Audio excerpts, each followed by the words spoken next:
again, Suzanne. We're doing another interview this evening, and what's the holiday we should talk about now? Well, at the end of this week, it'll be Christmas Day. So we're talking about Christmas tonight. That's right, and I can't believe it's been a year since we actually filmed the Christmas special last year, but now we're doing one over the phone. Well, some things I want to talk about this time. I know I didn't speak about when did we film that other Christmas episode in my home? Yes, we did. Yeah, I remember it. Okay, so what should we know about Christmas? So what do you want to bring up that we don't know? I want to bring up a kind of candy that's been a tradition for, I don't know, at least a century, maybe more. I forget what year it was invented or who the inventor was, but countless people see in little glasses or in boxes candy canes. Okay, so you find that something is important that we should know about candy canes? It's symbolic. That's what everybody should learn about. Those who don't know already will find out about it for the first time. The inventor of the candy wanted to make a hard white candy symbolizing God's purity and steadfastness. But he put a curved end at one end, so it looks like either a shepherd's crook to round up stray animals, or if you hold it another way, you see that it looks like a capital J for Jesus. I see. So we have J for Jesus, and because he's looked at as a shepherd, so it looks like a shepherd's cane. Yes. Now the inventor wasn't satisfied with just the pure white, so he added red stripes. If you look closely, if the average person looks closely at the average candy cane, they see several narrow parallel stripes close together, and then one wide, solid red stripe. Well, the red represents Jesus' blood. Are we talking about a solid red stripe? Both reds or just a solid one? Because one's solid and one's not. Several narrow parallels plus one wide, wider stripe. And why would it have different stripes? The groups of narrow parallel stripes represent the blood that Jesus shed when he was whiplashed prior to his crucifixion. And why is it? Do you know why is it white and peppermint? What has the flavor got to do with the symbolism I'm describing? I was just wondering, maybe there's something to it. The narrow red stripes represents the blood that Jesus lost when he was whiplashed. The single wider red stripe represents the blood he shed when he was crucified. Right. So we know about color, but we don't, and shape, but we don't know about the flavor. I don't know why the inventor made the candy mint flavored. I know I never eat candy canes because they're mint flavored. I never cared for that flavor. I see. Do you use them as decoration on your Christmas tree or anything like that? I never used them for decorations. Mm-hmm. Because weren't they used as decorations back in the day, or still today? The people use them as decorations as well. Yes, but sooner or later, if the cane is made out of candy, they have to eat it sooner or later. Now that's something I want to bring up because the red stripes represent Christ's blood shed at the end of his life and not the beginning. Any household or group that has a substantial number of candy canes shouldn't eat all of them at Christmas time. They should save a handful or so for Good Friday and Easter. Okay, but why would they save them when candy canes are associated with Christmas? Or why do you think they should save them? Huh? Why do you believe they should save them since candy canes are usually associated for Christmas? With Christmas? Because they should save a handful or so of candy canes for Good Friday and Easter. I said the red stripes represent Christ's blood shed at the end of his life. Okay, but you don't think that some people think it's unusual to have candy associated with Christmas during different holidays?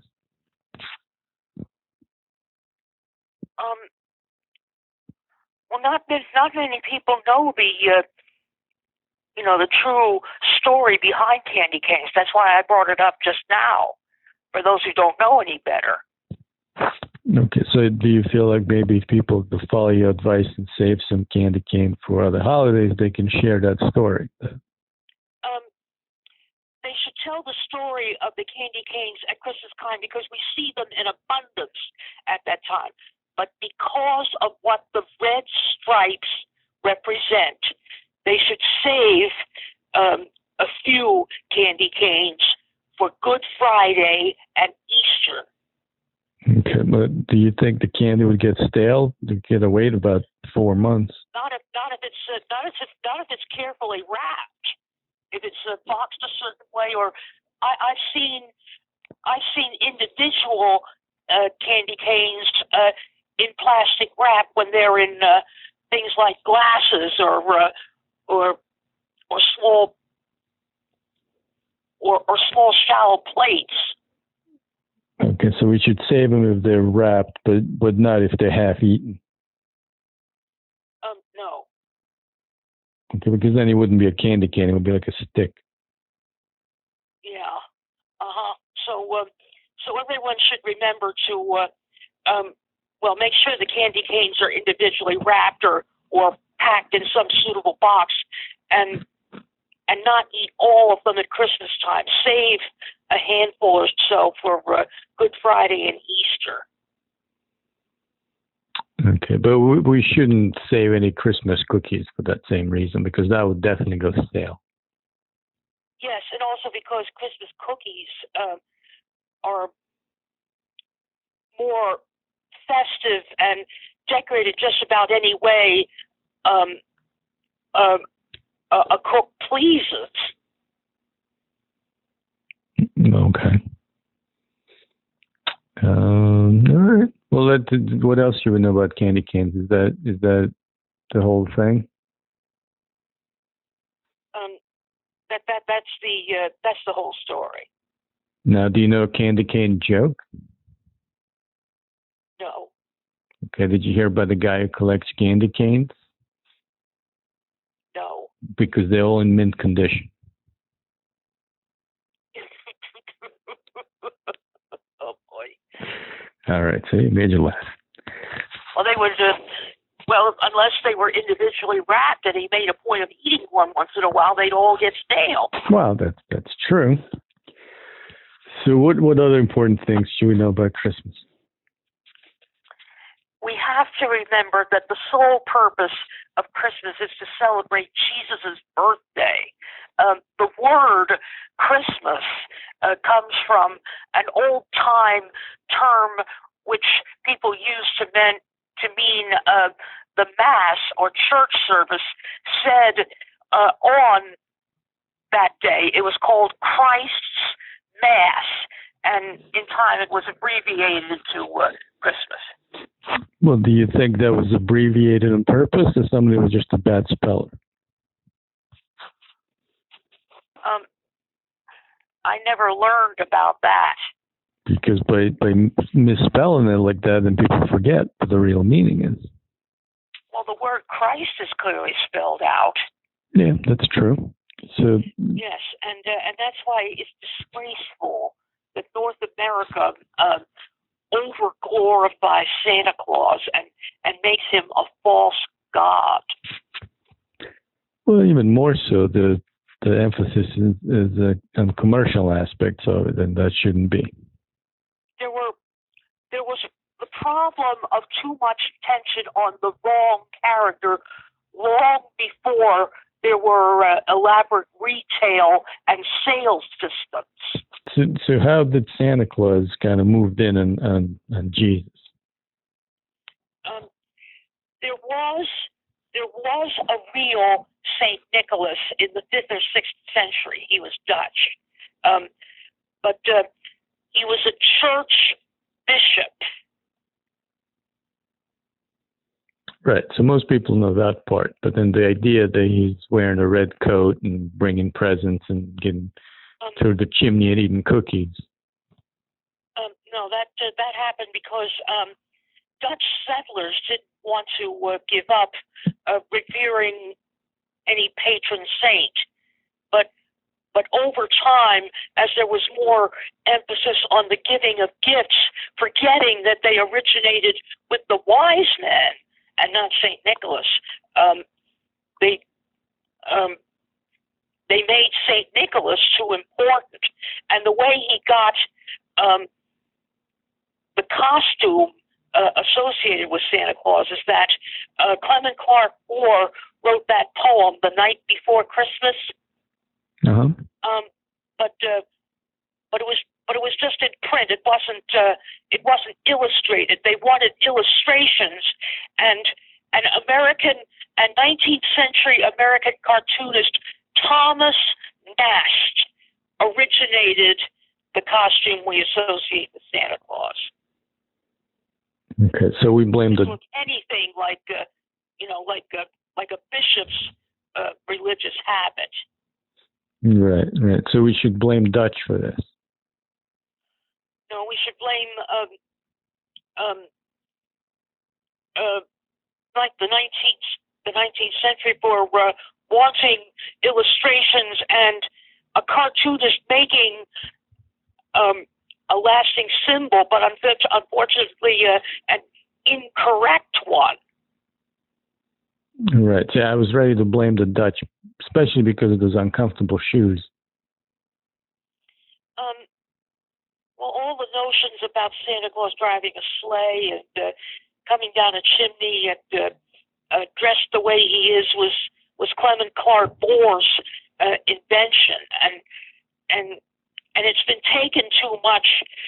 It's been taken too much for granted, to the extent that we make poor Jesus play second fiddle to a fictitious character. Right. I guess he's even behind Rudolph, right? Jesus even gets behind Rudolph, like most people associate even Rudolph the reindeer more than Jesus. Yeah. So how sad is that? Too many generations have made the mistake of getting the children hooked on Santa first before teaching them the first thing about God or Jesus, and then they foster Santa Claus as an unseen but omnipresent behavior monitor, and in the last decade or two, a false monitory device was introduced, the elf on the shelf, which is supposed to spy on children, somewhat like the telescreen security systems in the novel 1984. That's right. Yeah, but Big Brother's watching, right? So now we have an elf on a shelf. Well, yeah. Well, that would mean there's no card under the elf figurine saying Santa Claus is watching. Right. How about Krampus? Do you like Krampus? Do I like what? Krampus? I don't know what they are. Oh, Krampus is like it's a Bavarian kind of anti-Santa Claus. He shows up and takes the bad kids away.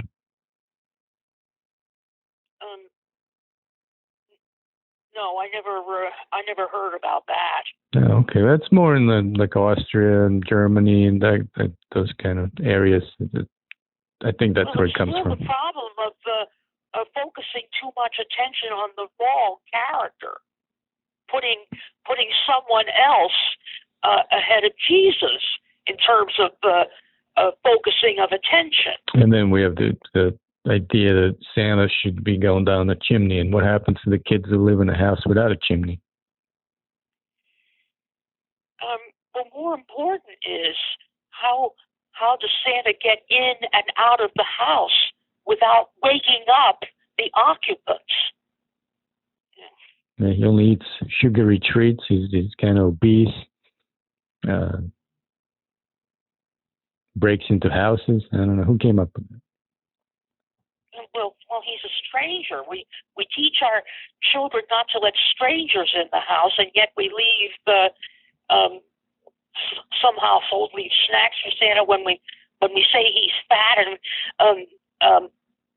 it takes a significant amount of time to leave the presents and eat the snacks, if any, so that anytime he does so, Santa loses time, and we say he delivers the presents worldwide overnight. So that's a bunch of lies, which we get our children hooked on, and then but then later we can afford to insist that the children concern themselves with reality only, when in the meantime we were dishonest with them and told them a pack of lies. Yeah, what we should really teach kids is to yell "stranger danger" to actually see somebody breaking into the house and stealing cookies. Because goodness knows how many people will have to atone for their willful wrongdoing in the end. Right. So do you think your opinion is it's getting more popular, that we should ignore Santa Claus and celebrate the real meaning of Christmas, or you're still upset that people are celebrating with Santa Claus and that kind of stuff? I'm still upset because I've seen little or no evidence that people are inclining more toward Jesus. On my way to work, my bus passes a few houses that have a sign, "Keep Christ in Christmas," on the front yards. But then I haven't seen an increase in that kind of sign in front of more houses. It's very rare that I see a nativity set in front of a house, and too many houses make use of Santa Claus instead of Jesus when decorating either just the windows or putting a big front yard display outside. Right. So you would like to see more mangers and that kind of stuff instead of blown up reindeer. Nativity tableaus, because that is the reason for the holiday. Right. And what else should we know about it? What's missing? Anything else that we should know that's kind of being ignored?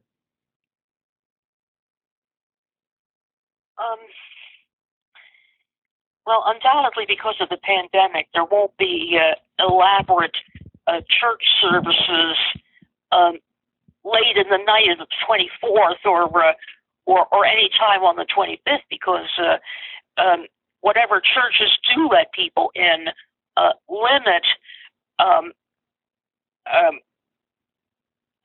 attendees, the number of attendees. The attendees have to wear masks. There might be one singer at the front of the altar, but he or she has to be behind a plastic screen and wear a mask, except when he or she has to sing, and there are no choirs. So do you miss practicing this year? Because I'm sure your choir was put on hold. Yes.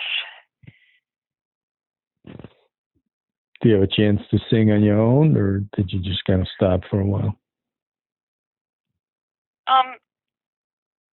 When and where would I sing on my own? Well, in your house. What? No, just in your house. No, because I have to keep my volume down, and no one else would hear me. Oh, I see. So you enjoy singing for others, but not just for practice. I prefer to sing in front of other people. I see. Would you like to sing for the audience?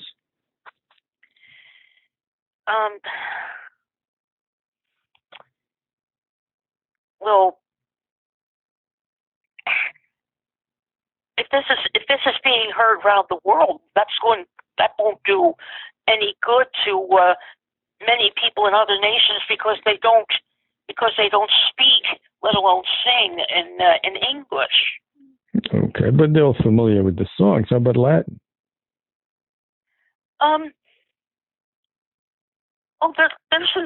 There are a few songs which originated in Latin, but there are others that either I translated myself or I got hold of mass-produced translations. Would you like to sing something in Latin? Well, which song? Well, I don't know what you know, but can you offer me a couple of choices? Well, not "O Come All Ye Faithful." That one's too obvious. Many congregations sing that in their churches anyway. But I'm talking about one that may be popular, but people may not know that there is a Latin translation of it. Which one?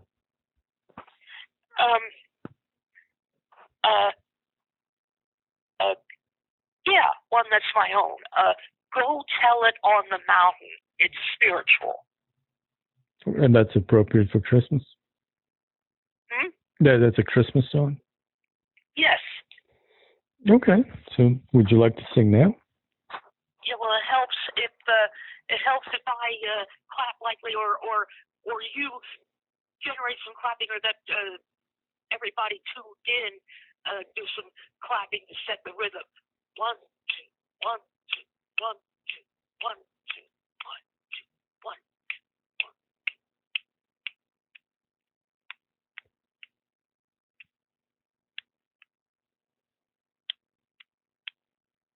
Are you doing it? Well, I'm going to let you do it because I don't want to ruin the sound. Yeah, but I don't know if it'll come clearly. I'm slapping my hand against my own body, and I don't think I can hear it. The spectators can hear that. Yeah, we can hear it. All right.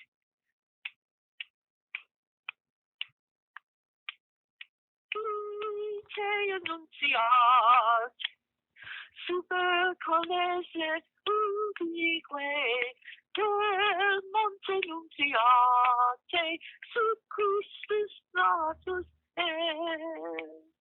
quando eritus diem natem sequi Purvelibiam sanctam auxilio Domini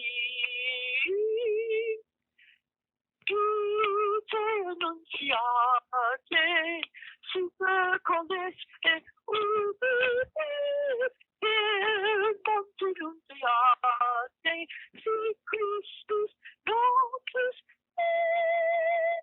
All right. Thank you very much, Suzanne. And what would be the English name of the song? The English name? Yes. I said before.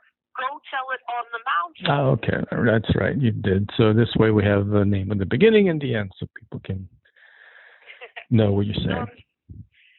Well, I also I have another carol that I want to sing to finish off. But right now, while it's on my mind, I want to get into the subject of the Charles Dickens Christmas Carol, the story of Scrooge. Okay, go ahead. Well, not many people may be aware that that's an early example of supposed time traveling. Well, that's right. He goes back and forth to the past. Yes. Yes, the ghost of the past has Scrooge review his past life. Then there's the present with the Bob Cratchit family celebrating, and then slightly into the future where supposedly Scrooge is dead and would be forever mocked unless he reformed. But the thing is, the ghosts who take Scrooge on those time trips do not use some complex device. Well, right. They didn't really have any special effects. They just say it, right? Well, too many stories about time traveling require the use of some complex device to make it happen. But the spirits in Dickens' Christmas Carol never use one. Yeah. Why do you think that is? Why do you think that is? Why do I think what is? They didn't use anything. Because they were spirits supposedly omnipotent. They didn't need man-made devices to take Scrooge backward or forward in time. Okay, and is that one of your favorite stories? Yes. Which part do you like the best? I've loved the Ghost of the Past since I first became acquainted with the story. Because he gets to see himself as a young man and the mistakes he made? No, because the Ghost of Christmas Past's costume is described as a robe or tunic that's all white, and there's this immense light emanating from the crown of the head. I see. So you like the visual image that you get from reading the story? Yes. Sometimes when I've been in the Christmas parades and it's a significant anniversary for Charles Dickens' Christmas Carol, then I do the Ghost of Christmas Past. Okay. I don't think I ever saw that. So what does that costume look like? I said it's a tunic of the purest white, trimmed with holly leaves and summer flowers on the lower hem. The spirit wears a lustrous belt. I would wear a belt of sequins. It carries one holly branch in one hand. Okay. Do people recognize it as such, or do you have to tell them? In the parades? Yes. I think the spectators don't respond when they see me coming down the street in costume because they may have an idea of who I am, but they don't address me accordingly. But people in the vicinity of the grandstand find out who I am because the NC has provided commentary from all the entries. Oh, okay. So they would announce that. Yes. Okay. Anything else about Charles Dickens, or should we sing the last song and wrap it up?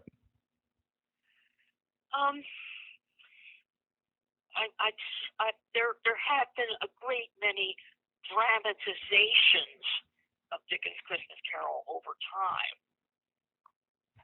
Which is your favorite? I really don't think I have one. Oh, yeah. Well, we're still on the subject of Dickens' Christmas Carol. Here's a riddle. What did the sheep say after reading Charles Dickens' Christmas Carol? Well, I know the answer because you told me that once before, but you can say it. But probably the audiences don't know it. That's what I mean. You can tell the audience. Okay. Humbug.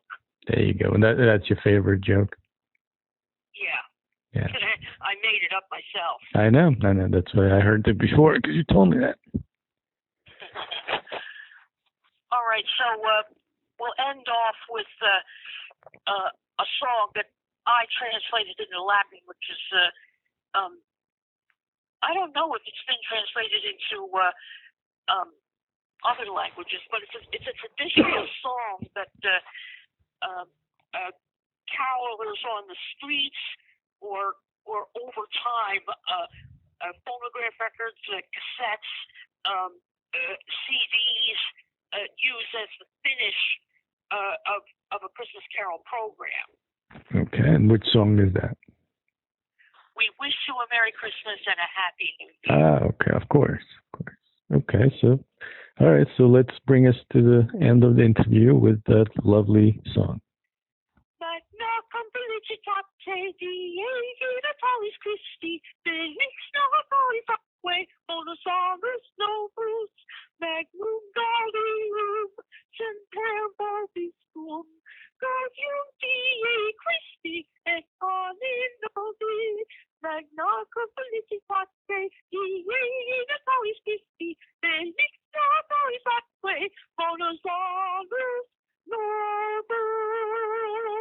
Bravo, Suzanne. That was a really nice rendition of that song. Thank you very much for sharing that with us.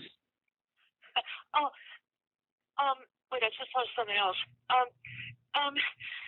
How many people may have heard of an idea I had, an art project for kids to do on Christmas Eve, drawing birthday cards for Jesus? Have we said anything about that before? It sounds familiar, but go ahead. You can say it again. When young children are looking forward to their presents on Christmas Eve, they might be restless or itchy. They need something to do to keep themselves occupied. So they make a birthday card for Jesus by taking a good-sized sheet of paper and folding it in half crosswise, then reopening it. On one side of the crease, they draw a picture of their favorite Christmas characters paying their respects to the baby Jesus.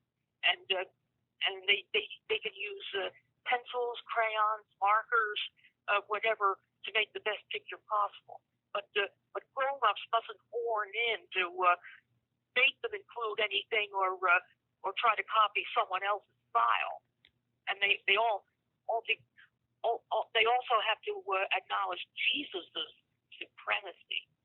Now, if a child can print or write for himself or herself, that's best. But if they can't, then the grown-up on the other side of the crease would write the greeting, "Happy birthday, Jesus," from whomever the characters are. Okay, well, that seems like a nice project. We'll keep them busy. As a matter of fact, if the children did it several Christmas Eves in succession and held one of the pictures and compared them from time to time, they'd see how their writing or drawing skills improve each additional time. Well, yeah, that will hopefully be true. Yeah. Should I encore with "We Wish You a Merry Christmas"? Yes, go ahead. All right, we'll wrap it up with that. One more time.